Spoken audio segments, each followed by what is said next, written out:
Bonjour, notre cours d'aujourd'hui, c'est les déterminants de la politique vaccinale. En réalité, les germes nous entourent. Ils sont présents dans notre environnement et dans notre corps. Et lorsqu'une personne est confrontée à un micro-organisme nocif, cela peut entraîner une infection qui peut être suivie par des complications et parfois même par le décès de cette personne.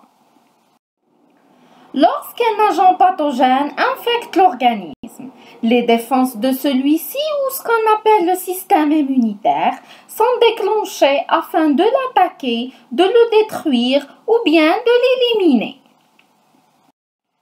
La vaccination, qui est l'un des plus grands succès médicaux de l'histoire de l'humanité, est un procédé qui consiste à introduire un agent extérieur qui n'a pas d'effet pathogène dans un organisme vivant, afin de créer une réponse immunitaire contre une maladie infectieuse.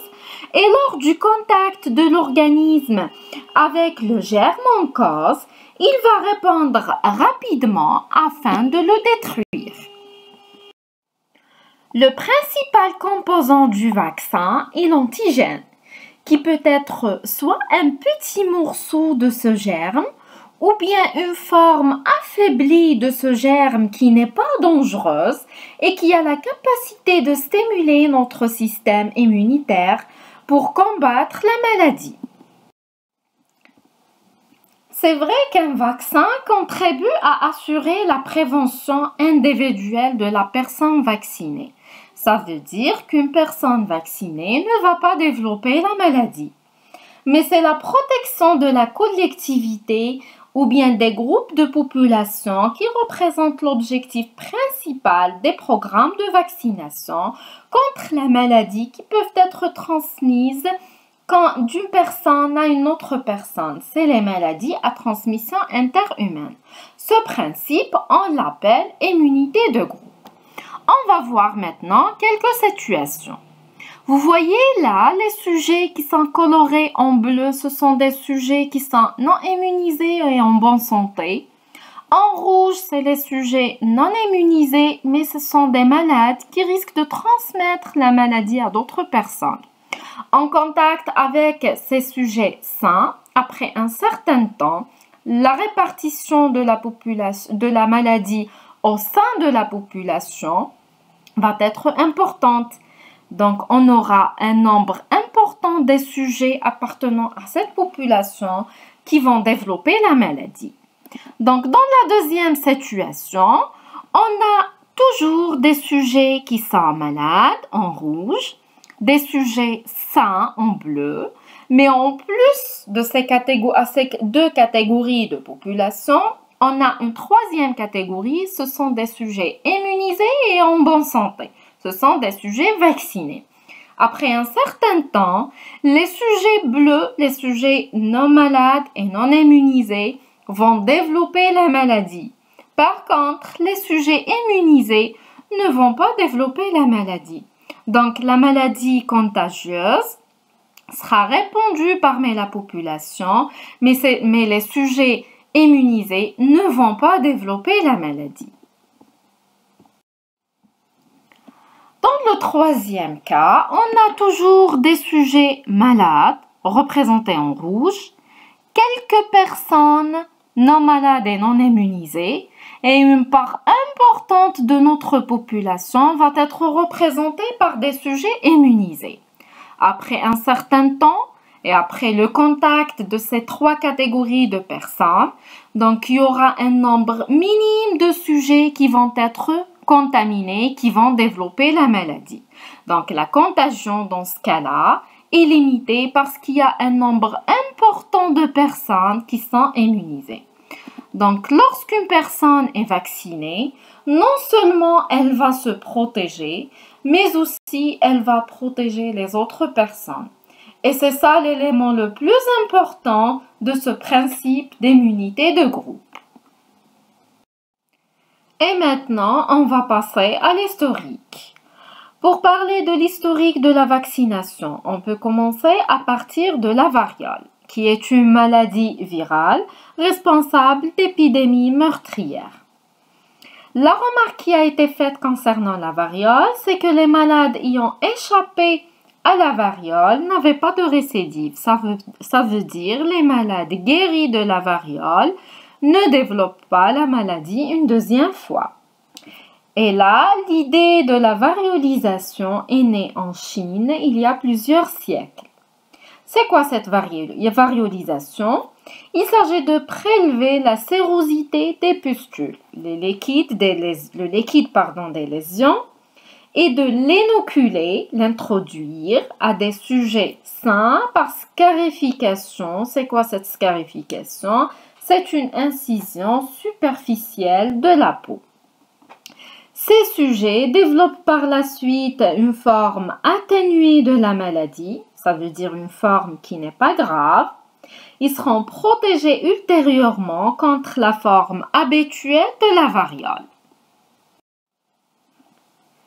Puis c'est en 1796 qu'Edward Jenner, qui est un médecin anglais, a inoculé à un jeune enfant âgé de 8 ans du pu prélevé sur la main d'une fermière infectée par la vaccine ou la variole de la vache.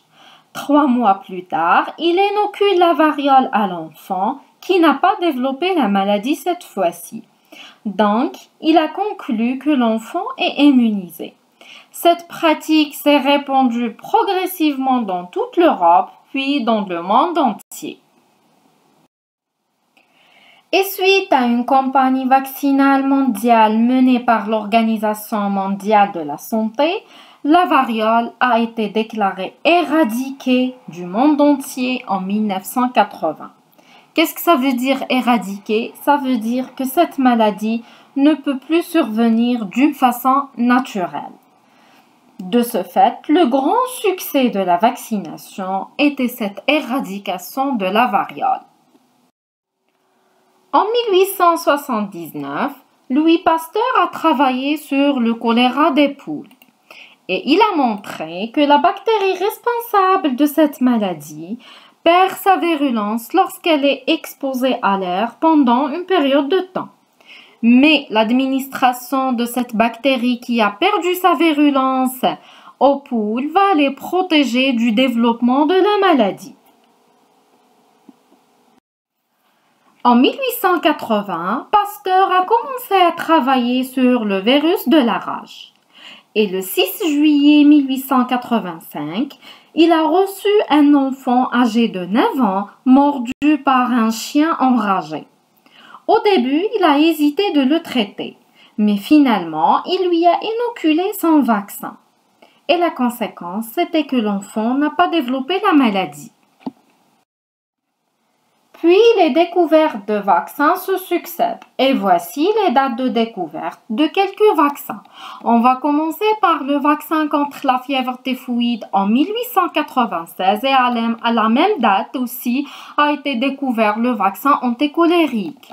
Puis le vaccin anti-coquelucheux en 1926, l'anatoxine diphtérique en 1923, l'anatoxine tétanique en 1926 et le vaccin antituberculeux, à savoir le bacille de Calmette-Guérin en 1927. En résumé, Jenner a inventé la vaccination et Pasteur a inventé les vaccins. Les Algériens considèrent la variole comme un châtiment ou bien une punition de Dieu et ils ont refusé longtemps les vaccinations. Le vaccin contre la variole a été introduit à Alger entre 1802 et 1803 à l'occasion d'une épidémie de variole et il a été généralisé ensuite à l'ensemble du pays. Durant la période d'indépendance, les premières mesures de vaccination nationale ont été faites en 1966 par la généralisation de la vaccination contre la tuberculose. Le programme de vaccination en Algérie a été mis en place en 1969. Et ce programme a commencé par des vaccins contre 6 pathologies qui étaient les problèmes les plus fréquents et les plus importants à l'époque. C'était la tuberculose, la diphtérie, le tétanos, la coqueluche, la poliomyélite et la variole. Le vaccin contre la rougeole n'était pas obligatoire à l'époque. Il n'est devenu obligatoire qu'en 1985. Puis plusieurs changements ont été apportés à ce programme. Ces changements sont liés au changement de la situation des différentes maladies au niveau du pays. Le dernier changement qui a été apporté à ce programme de vaccination, c'était en 2014. C'est le dernier calendrier et avec lequel on travaille jusqu'à maintenant. Il y a un autre changement qui a été publié dans le journal officiel en 2018, mais qui n'est pas encore applicable en pratique. Et maintenant, quelles sont les bases de la stratégie de vaccination dans une population?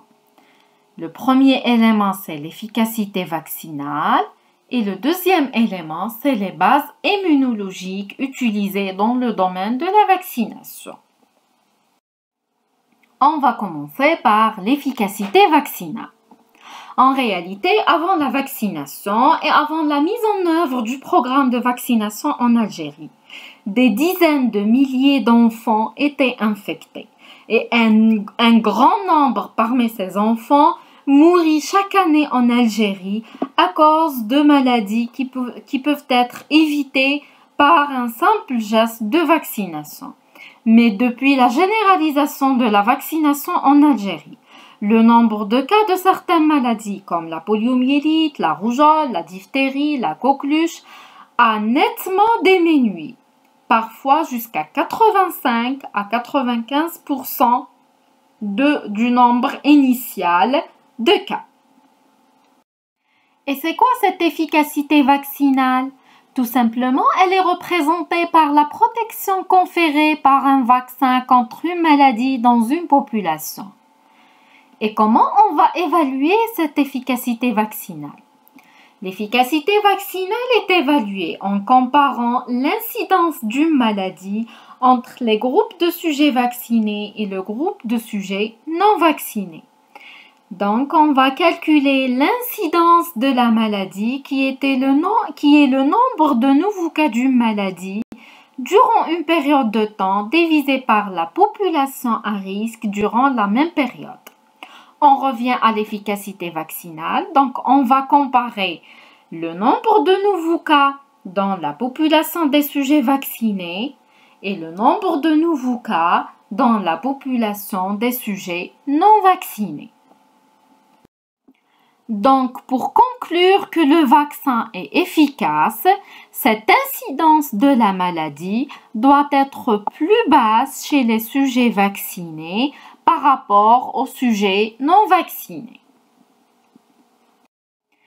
Et maintenant, on va voir l'impact de la vaccination sur l'évolution de certaines maladies qui font partie du programme de vaccination en Algérie. On va commencer par la diphtérie. Comme vous voyez là, le nombre de cas de diphtérie a nettement diminué depuis l'introduction de la vaccination. Il a atteint des taux très bas durant les années 80 et le début des années 90. Puis il y avait un pic et après le renforcement des activités de vaccination, il y avait une autre fois une cassure de la courbe et depuis le temps, le nombre de nouveaux cas de diphtérie est très bas. Passons maintenant à l'évolution du taux d'incidence de la coqueluche. Comme vous voyez, il y a une baisse continue du nombre de nouveaux cas de la coqueluche. La poliomyélite aussi, la même chose. Il y avait une baisse continue du nombre de nouveaux cas de poliomyélite antérieure aiguë et depuis 1996, il n'y avait aucun cas qui a été enregistré en Algérie. On va passer maintenant à la deuxième catégorie des bases de la vaccination qui sont les bases immunologiques. Comme vous le savez, un organisme étranger va pénétrer dans le corps de l'être humain, ça va susciter une réaction de son système immunitaire qui va le protéger contre une agression ultérieure par ce même organisme. Et ça va stimuler une réaction qui va mettre en jeu d'un côté l'immunité humorale par la synthèse des anticorps et l'immunité cellulaire. Et de l'autre côté, cette immunité va persister plus ou moins durant une longue période. La vaccination, c'est le fait d'immuniser une personne contre une maladie infectieuse en lui administrant un vaccin qui est composé essentiellement d'un antigène qui va provoquer la réaction immunitaire. Le système immunitaire a essentiellement 4 caractéristiques qui sont très importantes dans le domaine de la vaccination. La première, c'est la spécificité. Ça veut dire que la réponse est adaptée à chaque agent pathogène. Si on vaccine un sujet contre une pathologie, il sera protégé contre cette pathologie et pas une autre pathologie. La deuxième caractéristique, c'est la diversité. C'est quoi cette diversité? C'est la capacité du système immunitaire à réagir à plusieurs antigènes en même temps. Et ça aussi, c'est une base très importante parce qu'à cause de cette diversité, on peut administrer à un sujet plusieurs antigènes à la fois. C'est pour ça, il y a des vaccins qui sont combinés, qui contiennent plusieurs antigènes pour lutter contre plusieurs pathologies à la fois. Et là, on va ouvrir une petite parenthèse concernant les associations vaccinales. Les associations vaccinales sont aussi efficaces que l'administration de chaque antigène à part. Par contre, elles sont parfois indispensables. Pourquoi? Pour simplifier le programme de vaccination. Si on a besoin de vacciner un enfant contre 4 pathologies, si l'association existe sous forme d'un seul vaccin, vaut mieux utiliser cette association mieux que de vacciner l'enfant 4 fois. Le deuxième élément, c'est pour s'assurer que l'enfant a reçu tous les vaccins nécessaires en fonction de son âge. Passons maintenant à la troisième caractéristique, qui est la reconnaissance du soi et du non-soi. Le système immunitaire fait la différence entre ce qui appartient au corps, c'est ce qu'on appelle le soi, et ce qui n'appartient pas à ce corps, c'est ce qu'on appelle le non-soi. Donc, ce qui appartient à ce corps, il ne va pas réagir contre les antigènes du corps de l'être humain. Par contre, il va agir contre les agents extérieurs comme les microbes afin de les éliminer. La quatrième caractéristique du système immunitaire, c'est la mémoire. Lors d'un premier contact du corps avec un antigène, il va reconnaître d'abord cet antigène, c'est la période de reconnaissance qui va être suivie par une réponse immunitaire. Mais lors du deuxième contact, la réponse immunitaire sera rapidement déclenchée et elle sera plus importante que la première réponse parce que déjà le corps connaît cet antigène grâce à cette mémoire. La vaccination est bénéfique sur plusieurs plans. Sur le plan individuel, ça va protéger les personnes vaccinées du développement de la maladie. Sur le plan collectif, ça va réduire le nombre de personnes malades et par conséquent, ça va réduire le nombre de personnes qui vont transmettre la maladie à d'autres personnes et ça va diminuer aussi les complications liées à ces maladies. Et sur le plan économique, s'il y aura une diminution du nombre de malades, il y aura une baisse par la suite de la demande des services de santé, une baisse des hospitalisations, des handicaps et encore une baisse des absences de travail. Et voici les vaccins qui sont utilisés dans le cadre du calendrier vaccinal en Algérie. BCG, ça veut dire bacille de Calmette et Guérin. C'est le vaccin contre la tuberculose. VPO, c'est le vaccin antipoliomyélétique oral. HBV, c'est le vaccin anti-hépatite B. L'hépatite B, c'est une inflammation du foie causée par un virus qui s'appelle le virus de l'hépatite B. DTC-IB, c'est le vaccin antidiphtérique, antitétanique, anticoquelucheux et anti-hémophilus influenzae type B. Pneumo, c'est le vaccin antipneumococcique. EPV, c'est le vaccin antipoliomyélétique injectable. ROR, c'est le vaccin anti-rougeoleux, anti-ourlien et anti-rubéoleux. Le DTC, c'est le vaccin antidiphtérique, antitétanique et anticoquelucheux. DT, c'est le vaccin antidiphtérique et antitétanique. Et voici le calendrier vaccinal algérien actuel. À la naissance, le nouveau-né va recevoir le vaccin contre la tuberculose, l'antipoliomyélétique orale et l'anti-hépatite B. À l'âge de 2 mois, il va recevoir le vaccin contre la diphtérie, tétanos, coqueluche, hémophilus influenzae type B, le vaccin contre l'hépatite B, l'antipoliomyélétique orale et l'antipneumococcique. À l'âge de 3 mois, c'est l'antipoliomyélétique injectable. À l'âge de 4 mois, c'est le premier rappel des vaccins qu'il a reçus à l'âge de 2 mois. À 11 mois, c'est le vaccin contre la rougeole, les oreillons et la rubéole. À l'âge de 12 mois, c'est le deuxième rappel du vaccin qu'il a reçu à l'âge de 2 mois.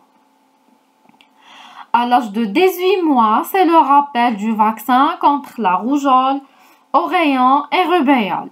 À l'âge de 6 ans, c'est le vaccin contre la diphtérie, tétanos, coqueluche, plus l'antipoliomyélétique orale. À l'âge de 11 à 13 ans, c'est le vaccin contre la diphtérie, le tétanos sous forme adulte, plus l'antipoliomyélétique orale. À l'âge de 16 ans, 18 ans, c'est le DT adulte. Puis un rappel du DT adulte tous les 10 ans. La vaccination était toujours une source de polémiques au sein des populations du fait des craintes, par exemple le fait d'avoir peur des effets secondaires de la vaccination. En octobre 1998, la vaccination anti-hépatite B a été interrompue à cause de l'apparition de cas de sclérose en plaques, qui est une maladie neurologique chez des sujets vaccinés. Il y avait plusieurs études qui ont été déclenchées pour chercher est-ce qu'il y a un lien entre ce vaccin et cette complication. Et l'Organisation mondiale de la santé a publié en 2015 un rapport où elle a conclu qu'il n'y a pas de relation entre ce vaccin contre l'hépatite B et la sclérose en plaques. En Algérie, en 2016, 2 nourrissons décédés suite à la vaccination par un vaccin pentavalent. C'était un nouveau vaccin utilisé pour la première fois en Algérie. Donc, suite à ces 2 décès, la population a refusé la vaccination. Et l'action qui a été faite immédiatement, c'était le retrait du lot suspect et son changement par le vaccin qui était utilisé avant l'introduction de ce vaccin pentavalent. La politique vaccinale s'inscrit dans une activité de protection de la santé publique. La vaccination peut être obligatoire dans certaines situations, par exemple pour les voyageurs vers une destination, pour les protéger contre un problème de santé qui existe dans certaines régions comme l'Afrique subsaharienne. Lors du pèlerinage, par exemple, à la Mecque, on doit vacciner les sujets contre la méningite à méningocoque, qui est une maladie infectieuse grave. La deuxième situation où la vaccination peut être obligatoire, c'est dans le cas des maladies graves et très contagieuses contre lesquelles il y a un vaccin efficace qui peut offrir une protection efficace et éviter les complications, comme le cas de la poliomyélite. La politique vaccinale repose sur la solidarité et l'intérêt général à travers le renforcement de l'immunité du groupe. À la fin, ce qu'il faut retenir, que la dimension éthique qui vise à protéger la collectivité tout en respectant l'individu est indispensable. Dans le cadre de la vaccination, le médecin joue un rôle fondamental. Cette protection de la collectivité ne peut être atteinte que par l'adhésion des familles à la vaccination. Cette adhésion doit être recherchée et on ne peut l'avoir que par l'explication de l'intérêt de la vaccination à la population.